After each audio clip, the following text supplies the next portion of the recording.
조갑제 TV 시청자 여러분 안녕하십니까. 2024년 3월 4일 오후 7시입니다.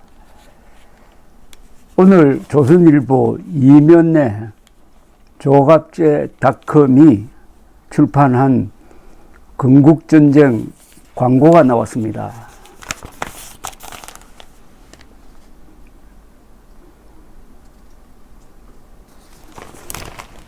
바로 이 책입니다. 건국전쟁이란 책입니다. 광고 문화는 이렇게 되어 있습니다. 영화보다 먼저 나온 실록 건국전쟁. 이 전쟁에서 이겼기에 오늘의 대한민국이 있다. 건국전쟁의 잊혀진 영웅, 서북 청년들 이야기. 한 원로 언론인이 미안한 마음으로 쓴 해방공간 3년의 피 흘린 정치, 이승만의 영도 하에 계급투쟁 전사들을 분쇄한 젊은 자유투사들, 그 잊혀진 이야기. 이 책을 쓰신 전 중앙일보 정치부장 이영석 선생은 이런 이야기를 했습니다. 우파의 절박함이 조직을 장악한 공산당을 무너뜨렸다. 또 이런 광고 문안도 있습니다. 상대를 죽여야 내가 살 수 있었던 실패가 용납되지 않던 시절, 젊은 그들에게 합법과 불법을 따지는 것은 사치였다. 영화보다 먼저 나온 실록 건국전쟁. 이 책은 조갑제닷컴으로 전화를 하시면 됩니다. 02722-9411에서 3입니다. 전화번호는 02722-9411에서 3. 조갑제닷컴 홈페이지로 인터넷 주문도 가능합니다.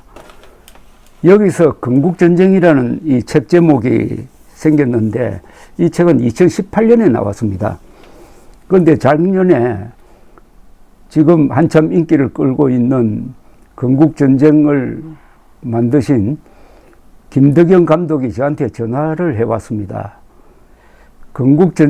이 다큐멘터리 제목을 건국전쟁이라고 하려고 하는데 검색을 해보니까 건국전쟁이란 책이 먼저 나왔는데 이 제목을 좀 써도 좋겠느냐고 양해를 구했습니다.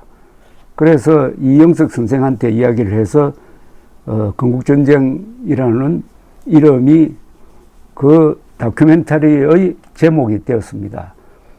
이 건국전쟁 다큐멘터리의 성공은 무엇보다도 그 다큐를 만든 김덕영 감독의 프로 정신입니다. 다큐멘터리가 워낙 잘 만들어졌어요. 1시간 남짓한 그 다큐멘터리는 보통 지루한 법인데 이 드라마에 비해서는 아주 재미가 있습니다. 이승만 대통령을 우리가 지난 수십 년 동안 얼마나 구박했느냐 하는 게 절절히 사례를 또 희귀 영상을 찾아내고 해서 하나의 거대한 역사 흐름 속에 펼쳐 놓았습니다. 그리고 무엇보다도 제목이 좋았죠. 건국전쟁, 백년전쟁이라는 걸 좌파들이 만들어서 이승만 대통령을 폄하했는데 거기에 대한 대응이죠. 건국전쟁. 이 건국전쟁이라는 이름에는 어떤 시각이 있습니다. 철학이 있습니다. 관점이 있습니다. 단순한 단어가 아닙니다. 독립전쟁, 이렇게 되는 거죠. 독립전쟁, 건국전쟁, 그 다음에 자유수호전쟁, 그 다음에는 자유통일전쟁으로 나가야 한다. 우리가 전쟁 안 하면은 좋겠지만은 필요하면 전쟁을 각오하고라도 통일을 반드시 일으켜야 한다. 이런 역사 흐름 속에서 건국전쟁이라는 말을 붙였고, 사실은 이게 건국전쟁입니다. 이 건국전쟁은 1945년에서 48년 사이 38도선 남쪽에서 벌어졌습니다.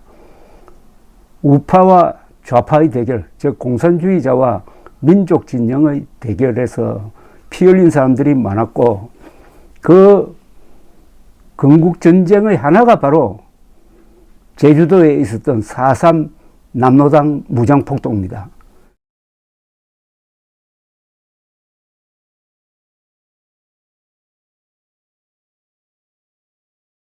그것은 건국을 방해하려는 좌익들의 전쟁이었죠. 그것을 견합하는 과정에서 억울하게 희생된 양민들이 많습니다. 그건 그것대로 우리가 꼭 기억하고 지금 뭐 국가가 보상을 하고 있습니다만은 그것도 결국은 건국전쟁의 일환이었어요. 그러니까 피 흘린 정치였습니다. 모택동이 이야기했어요. 정치는 피를 흘리지 않는 전쟁이고 전쟁은 피를 흘리는 정치다라고 했습니다. 정치와 전쟁이 결국 같이 돌아가는 것입니다. 그런데 건국전쟁 하면은 지도자는 이승만 대통령인데 그 전사들이 있어야 될 것 아닙니까? 바로 그분들이 여기 소개된 서북 청년들입니다. 서북 청년단이라고 불리는, 여기서 서북은 주로 북한 지역, 특히 평안도에서 일찍이 공산주의자들의 정체를 알아보고 그 탄압을 피해서 남쪽으로 넘어온 제1차 탈북자들이죠. 그들이 청년들이었습니다.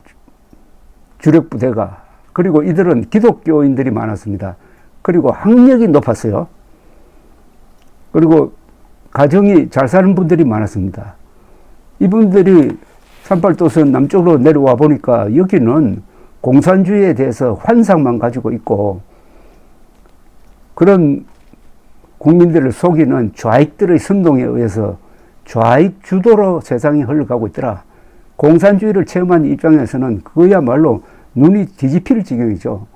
이 좌익들이 폭동을 일으켰습니다. 1946년 10월 대구 폭동을 시작으로 폭동을 일으켜서 경찰관을 죽이고 하는 이런 짓을 하기 시작했습니다. 근데 우리나라 역사를 쭉 보면 말이죠. 이상하게 우리나라는 그런 내부 살육이 없었던 나라였어요. 종교가 달라도 다 공존을 했습니다. 지금도 그렇지만은 뭐 불교, 천주교, 개신교 다 같이 공존하지 않습니까? 그런데 공산주의가 들어오면서 동족끼리 피를 흘리는 그런 짓을 했습니다. 그 시발점이 1946년 10월 대구 폭동이었습니다. 대구 좌익 폭동이었죠. 그러니까 이 서북 청년들이 뭉쳐가지고 그들의 폭력에 대해서 정의의 폭력을 행사하게 된 거죠. 폭력 대 폭력. 하나는 반역의 폭력이었고 한쪽은 애국의 폭력이었습니다.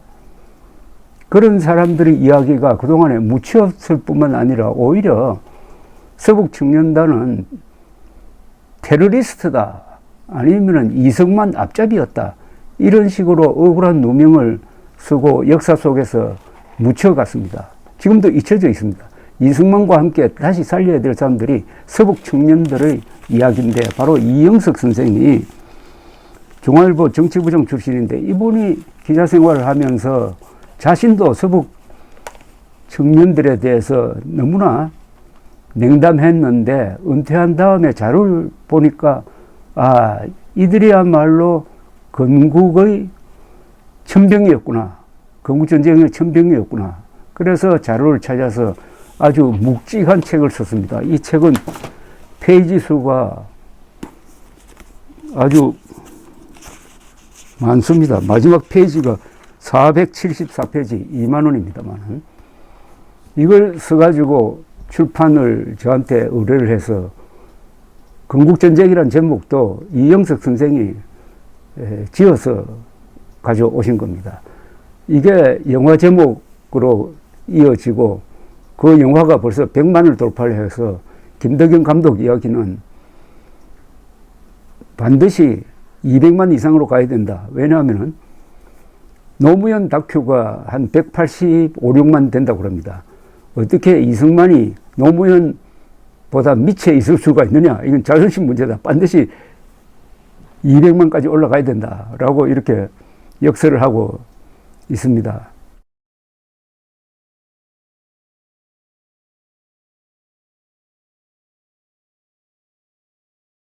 김덕영 감독 이야기는 이 영화로 해서 한국 사회의 분위기가 달라지고 있다. 최근에 오세훈 서울시장이 이승만 기념관을 저 광화문에 있는 송현동, 지금은 저 공원처럼 비워놨죠. 거기 이건희 미술관이 들어설 예정인데 그 아주 10,000평이 넘는 좋은 장소가 있습니다. 거기에 이승만 기념관을 만들 생각을 피력한 바가 있습니다. 사실은 좋은 자리에 거기에 건국 대통령 기념관이 들어서면은 한국의 정통성이 확실하게 서는 거죠. 청와대가 떠나는 바람에 한국 정통성의 중심이어야 할 광화문이 지금 텅 비어 있습니다. 거기에 건국 대통령을 기념관을 세우는 것은 역사적 의미가 있다고 생각합니다. 만약 오상 서울시장이 거기에 이승만 기념관을 세우는 결단을 내린다면은 그것 하나만으로도 오세훈 시장은 자기 대통령 후보로 올라갈 충분한 자격이 있는 사람이죠. 그런데 그런 이야기가 나올 수 있게 된 것도 이 영화 그리고 이 책이 만든 어떤 좋은 분위기 아니겠습니까? 김덕영 감독 이야기는 대한민국의 공기가 달라지고 있다 이렇게 이야기합니다. 영화 힘이 그렇게 큰 겁니다. 더구나 다른 무슨 최근에 나온 좌파들이 만들거나 좌파들이 좋아하는 극영화는 그건 다 역사적 사실을 조작하거나 왜곡하고 과장한 건데 영화 건국전쟁은 이게 다큐멘터리입니다. 즉 사실이라는 이야기죠. 이 다큐멘터리를 많이 보는 나라는 사실을 중요하게 생각하는 아주 이성적인 나라라는 뜻입니다. 다큐멘터리가 성공하는 나라일수록 그 나라는 선진국입니다. 사람들이 감정에 휘둘리지 않고 선동에 좌우되지 않고 사실을 중시하는 다큐멘터리 이꼴 사실입니다.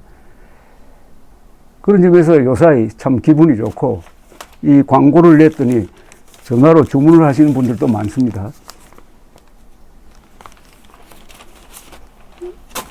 좋은 선물도 됩니다. 이 이상의 좋은 선물이 없습니다. 이걸 그동안에 꾸준히 많이 팔렸습니다. 광고를 안 했는데도 이번에 처음으로 광고를 냈습니다. 여러분들도 이 건국전쟁 붐에 동참해서 역사를 만드는 데 참여자가 되어 주시기를 바랍니다. 감사합니다.